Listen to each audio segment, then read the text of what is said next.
Hashem, today's daf yomi is Avodah Zarah daf. I am bid Avodah Zarah 72. Today's daf yomi is dedicated for Shmir for the Chayalim, Atzal for the Shviyim, and Yifil for Am Yisrael. Today's daf yomi, we're going to begin on 72a, 4 lines from the top. The Gemara says, there was a man, the Damar Leil Chavre. He said to his friend, Imizabidina la Ara Zamninoa. He said, if I have this property, if I'm ever going to sell it one day, I'm going to sell it to you. And he actually made a kinyan. He made an agreement to do it. So, Azal Zabno in a Shachrina, but then the guy went ahead and sold it to a different man. So Rav Yosef Kanakam, Rav Yosef says the first guy acquired it. He did it, he promised him, and he did a kinyan with him, did a formal agreement. So Amroy Abaye, who's Rav Yosef's student, he says, why, Rebbe? He says, well, Pasak. And he said they didn't agree upon a price, so there wasn't a formal agreement.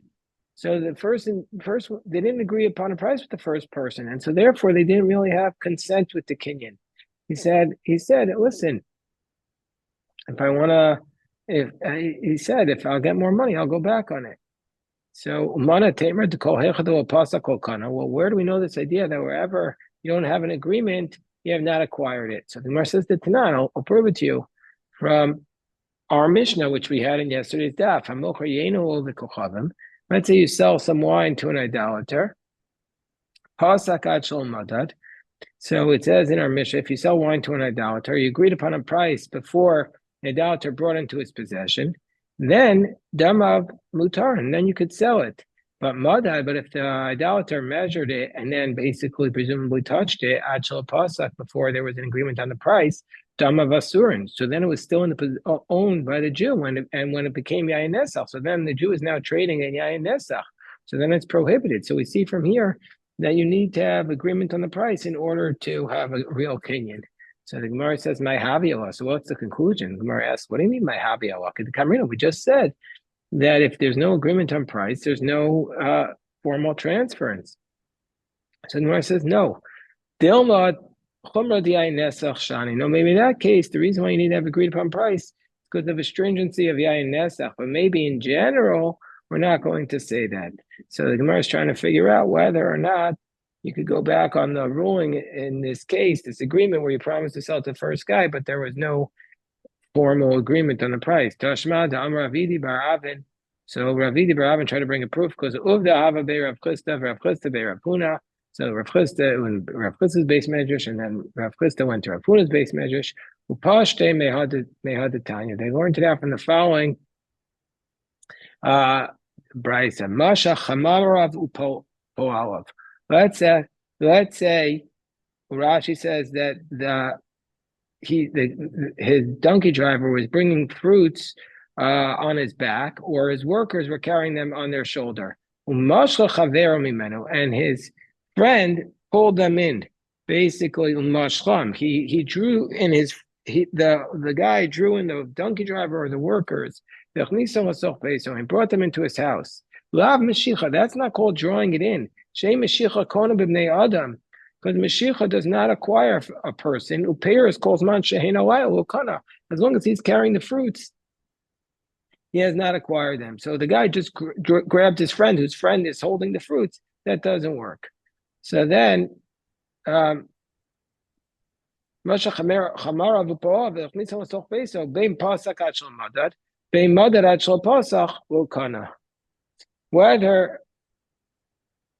Boker Tov Habs, a good Shabbos deal. We're in the middle of 72a, 3 lines above where the lines get wide, and we're trying to determine the halacha in the following case. Cases where a guy says, I'm going to sell you the field. When he says, if I sell the field, I'll sell it to you. And they did a kinyan. But then in the end, he sold it to another guy. So Rav Yosef said, well, he did a kinyan with the first guy. But Abai says, no, they hadn't agreed upon a price. So therefore, it wasn't a kinyan.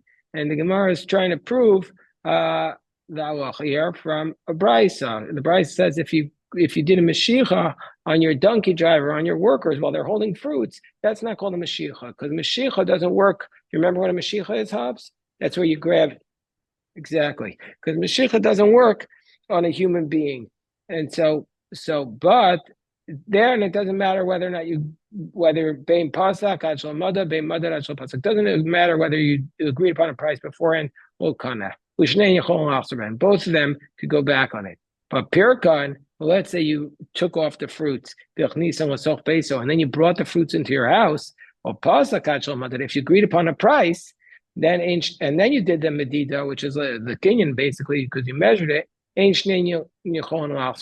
Then neither one then neither one go back. But if you measured it out before you agreed upon a price, then both of them could go back. So we see from here explicitly, it's explicit halacha that Mashiach only works if you agreed upon a price. Mashiach gufa lo kanya elam came pasach, only if you agreed upon a price. So now the Gemara says, well, since we started discussing that case, we have a little kinich on that case. Oh, Gavra, there was a man, he said to his friend, Mizamnina he said, if I'm going to sell this land, I'll sell it to you for 100 zuzim. And they did a kinyan. So he says, if I sell it, I'll sell it to you for $100. And he went and sold it to another man, but this time he sold it for $120. Amar Kahana, Kama. So he said, Rav Kahana said, well, the first guy agreed upon a price. They had an agreement, and they did a kinyan. So the first guy got it. So Maske for Rav Yaakov min Harpakod. No, Rav Yaakov min Harpakod says, I don't agree with that. Hai Zuze Ansuhu. He said, no, the money forced him to sell it. The one who gave him 120 forced him to sell it, meaning to say, he never had a mind to sell it if the guy to another guy, if the guy was going to give him the same price. And that's all he meant. But now this guy is coming and giving him 20% more. Oh, clearly that's what's driving him to sell it. And so therefore the first person was not a real agreement. And so therefore the sale that he made to the second guy works. So and that's indeed the halacha. So now the Gemara just has like a coda to the Gemara, a slightly different law. But he says, if they say Kiddushaimi b'twas, I'll sell it to you in the manner in which three people evaluate it. Well, then afelu trei migu twas. You don't need all three to agree, because even 2 out of 3 are in agreement because it's like you're saying, I'll go to this court and whatever the court will decide. But if you say Kidda Amri b'twas, so like 3 people say, well, then Ad Amri b'twas. So then it's not a course, and then you want all 3 have to agree upon the valuation of the land. Kiddeshimi ba'arba, as 4 people evaluate, well, now it's no longer bezin, so then Ad the Amri ba'arba. That means that all 4 have to say the same thing. The kol shekain hecha the amrle, and for sure in a case where he says kidda amri ba'arba, for sure in a case where he says like 4 people actually say. The kol shekain hecha the amrle kidda amri ba'arba. It's exactly that case. Amrle kidda shaimi b'tla. So let's say he says the way 3 people evaluate it. V'asu tlata v'shamua, and 3 people came and evaluated it. V'amrle idach. And now the guy who didn't bring the 3, but let's say he was the seller, he said. No, he says to the other one, Aidach, Laisu Tlas Achrina. He says, the other one says, bring me 3 others. The Kim Utfei. The other 3 are experts. So Amar Papa, Dinu Dumakiv. Yeah, you could demand another court to evaluate if you don't like these 3. Why? Why do you think that the second people are better than the first person? Maybe the first person no more. In fact, the law is like that you can't actually stop it under those circumstances. So now we're up to the next Mishnah. Let's say he takes a funnel, and basically the way it works is you put it on the jug of the purchasers, who have a narrow, basically top, and you pour the wine from the seller into it, and it goes into the flask. So it's a funnel. And you poured it into the flask of the idolater. And then after you poured it from the flask, from your funnel into the idolater's wine, you then took the same funnel and you poured it into the Jew's funnel. So in Yeshbo Akeves Yayin, If there would be an akeves yayin, that means a place at the tip of the funnel, which is like a catch where they catch some drops of wine.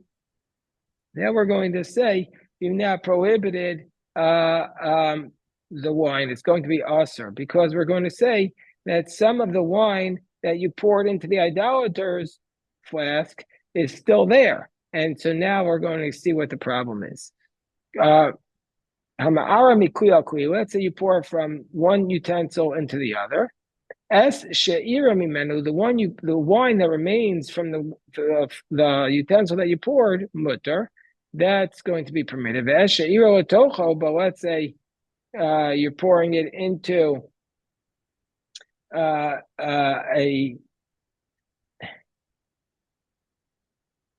into an idolater's utensil, it's going to be usher.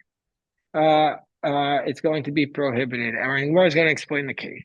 So now the Gemara says, first of all, let's talk about nitzuk katapras umash ketofeach. So this refers to, we're talking about, this is a Mishnah in Taharos, and what we're talking about is you have things that are above, which are tahor, and things that are below that are tamei.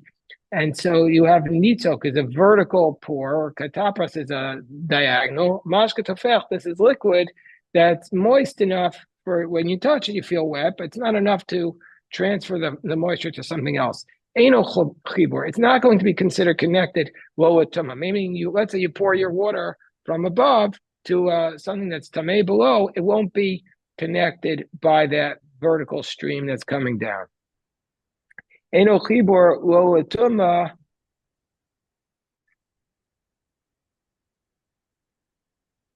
So it will still remain tahor.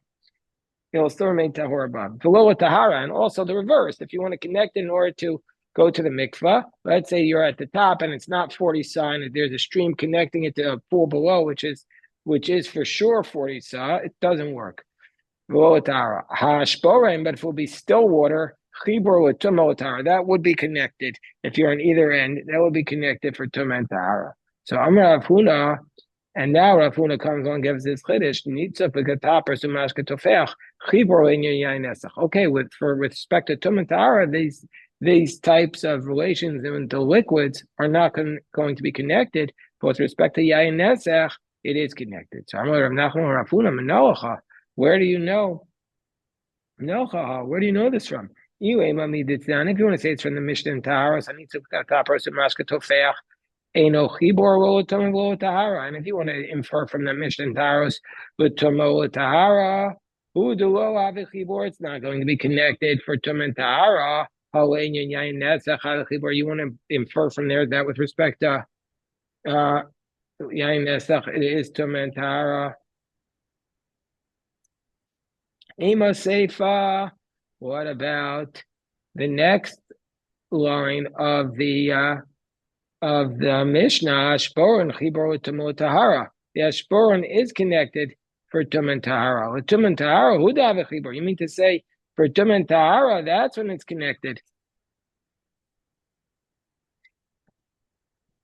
But you mean to say yayin nesach will have a chibur with respect to yayin nesach? It's not going to be a chibur. That doesn't make sense. Ella must be mehai like mashmina. You can't infer anything from our Mishnah. So let's try and bring it from the Mishnah Tower. So let's try and bring it for a proof from our Mishnah here in Avodah Zarah, because it says Tanan Nato Asam Mashpech. Remember, Rav Huna says that Nitzuk is considered to be connected with respect to Yayin Netzach.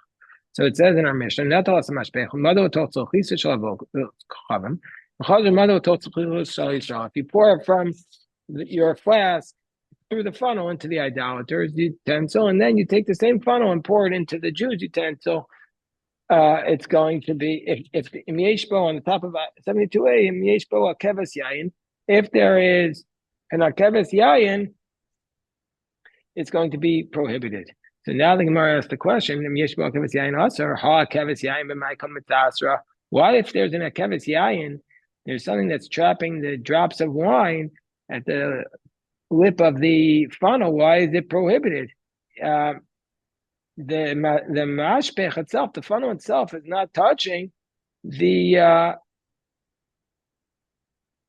nesach. It's pouring it into the flask, but it's not actually touching it. So Rav b'nitzuk, so it must be that it became prohibited then that by connecting it through the stream, that it was pouring from the funnel and it was connected by the stream into the yayin nesach that's at the bottom of the flask. So we see from here Nishma Mina nitzuk klibor. So that's the proof for Rafuna's idea that nitzuk is connected.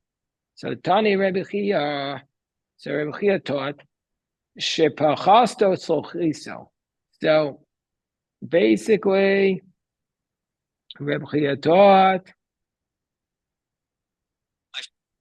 shepachasto tzolchiso. No, it's not necessarily the case. It's not a proof. It could be the case. The reason why it's prohibited is because the flask was the guy's flask was overflowing, and so therefore it touched the wine on the tip of the mashpech. Whoa, but if it wouldn't, so you mean to say, so if the flask wasn't overflowing, then it wouldn't make the iron, the drops of wine and the trap prohibited. So you mean to say tivshot the nitzuk eno chibor. So maybe you can learn from here the opposite. The nitzuk is not connected. Gemara says no. So Gemara says no. If it's overflowing, then it's obvious that the nitzuk is. Oh, hold on one second.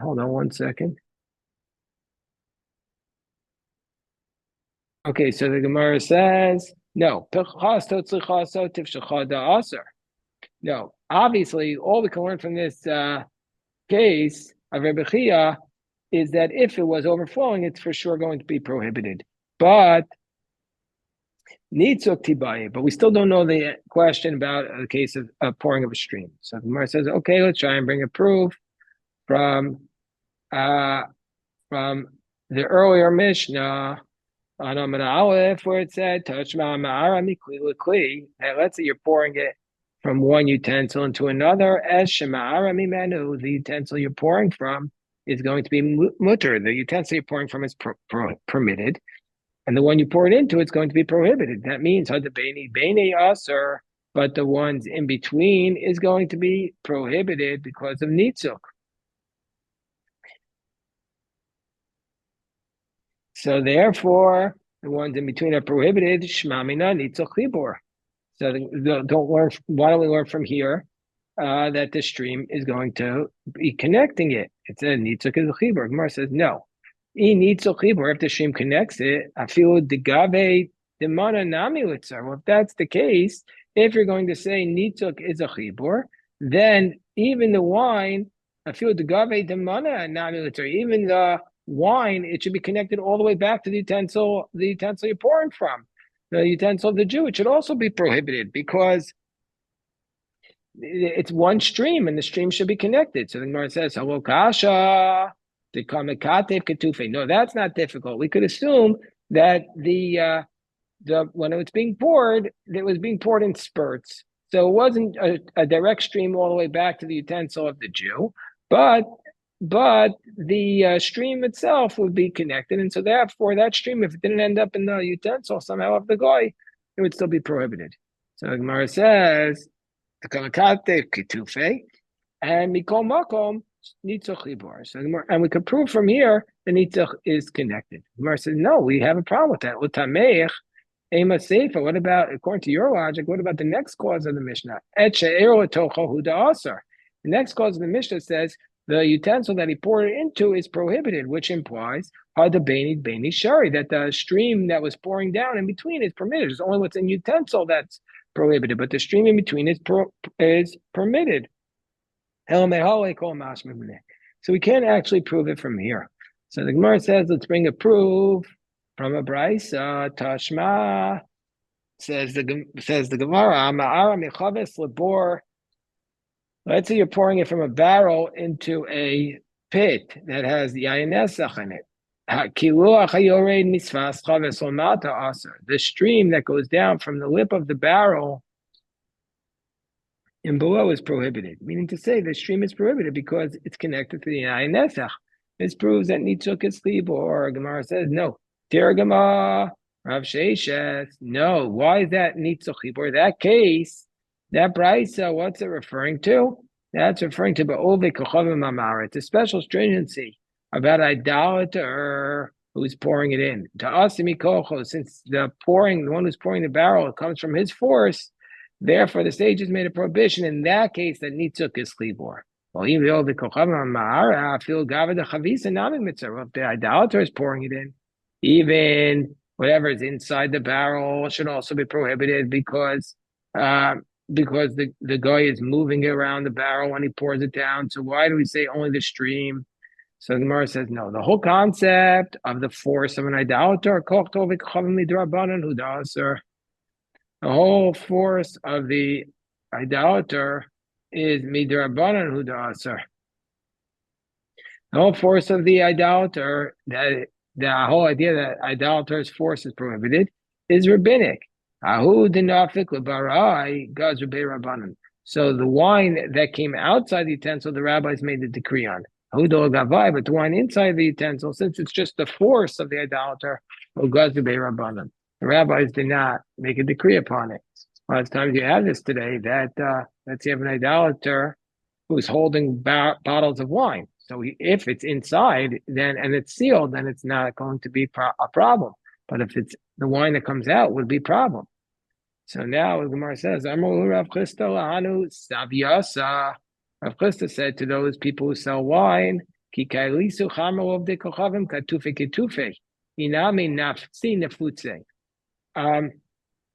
when you pour the wine for the idolaters, do it in spurts, or else do it, from far away. So it's not one direct stream coming back forth. Nitzuk, you have to be strict. Nitzuk is strict. Even though we just said, even though we said that really it's only from an idolater, but still, when the idolater is pouring, still he was concerned about it. So Rava said to those workers who used to pour wine from utensil, don't let the idolaters come close to help you. Maybe you'll forget, and you'll leave the utensil with them, and the wine will come from his force. I'll be like he's pouring it, and we do say nitzuk is chliber when the idolater is pouring it. So now we have this case. Okay, this is a science case. They created a vacuum. Basically, what they would do is they had two jugs of wine, and they connected them via a straw, or a reed, which is in one part, and then it goes into the other. And so basically, they could use suction to draw out the wine from one jug into the other. Also, so that one idolater came, he stuck his hand on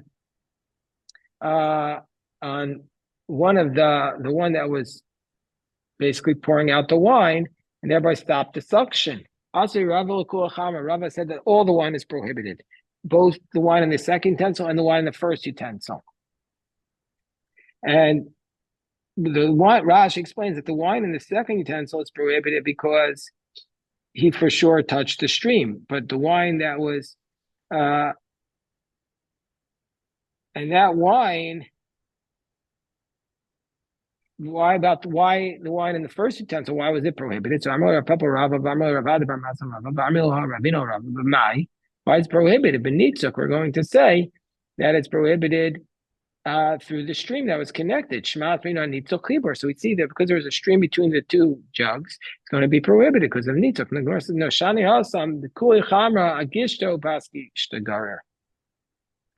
No, the wine in the first utensil was going to be prohibited because it was all being dragged forth from each other. Meaning to say, the bas kishta is really like a part of the first barrel.